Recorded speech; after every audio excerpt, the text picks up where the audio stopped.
राजा पांडु का पत्नियों सहित वन में निवास तथा विदुर का विवाह।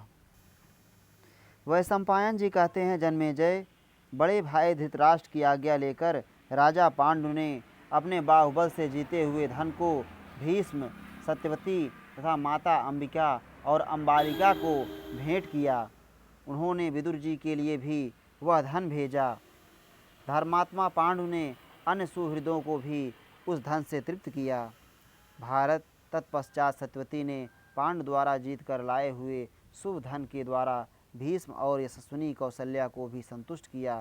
माता कौशल्या ने अनुपम तेजस्वी नरश्रेष्ठ पांडु की उसी प्रकार हृदय से लगाकर उनका अभिनंदन किया जैसे सची अपने पुत्र जयंत का अभिनंदन करती हैं। वीरवर पांडु के पराक्रम से धृतराष्ट्र ने बड़े बड़े 100 अश्वमेध यज्ञ किए तथा प्रत्येक यज्ञ में 1-1 लाख स्वर्ण मुद्राओं की दक्षिणा दी।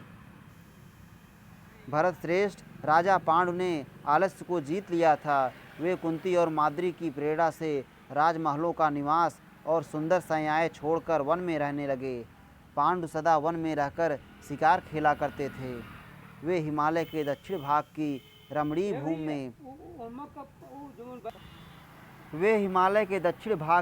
भूमि में विचरते हुए पर्वत के शिखरों पर तथा ऊंचे साल वृक्षों से शोभित वनों में निवास करते थे। कुंती और माद्री के साथ वन में विचरते हुए महाराज पांडु 2 हथिनियों के बीच में स्थित ऐरावत हाथी की भांति शोभा पाते थे। तलवार, बाण, धनुष और विचित्र कवच धारण करके अपनी दोनों पत्नियों के साथ भ्रमण करने वाले महान अस्त्रवेत्ता भरतवंशी राजा पांडु को देखकर वनवासी मनुष्य यह समझते थे कि ये कोई देवता हैं। धृतराष्ट्र की आज्ञा से प्रेरित हो बहुत से मनुष्य आलस्य छोड़कर वन में महाराज पांडु के लिए इच्छा अनुसार भोग सामग्री पहुंचाया करते थे।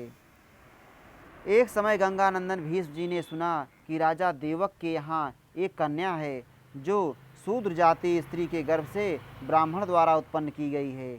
वह सुंदर रूप और युवावस्था से संपन्न है। तब इन भरत श्रेष्ठ ने उसका वर्ण किया और उसे अपने यहाँ ले आकर उसके साथ परम बुद्धिमान विदुर जी का विवाह कर दिया। कुरुनंदन विदुर ने उसके गर्भ से अपने ही समान गुणवान और विनयशील अनेक पुत्र उत्पन्न किए।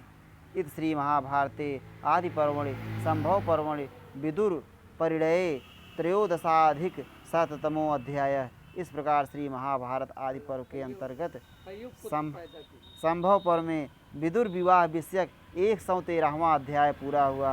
श्री राधा वल्लभ लाल की जय।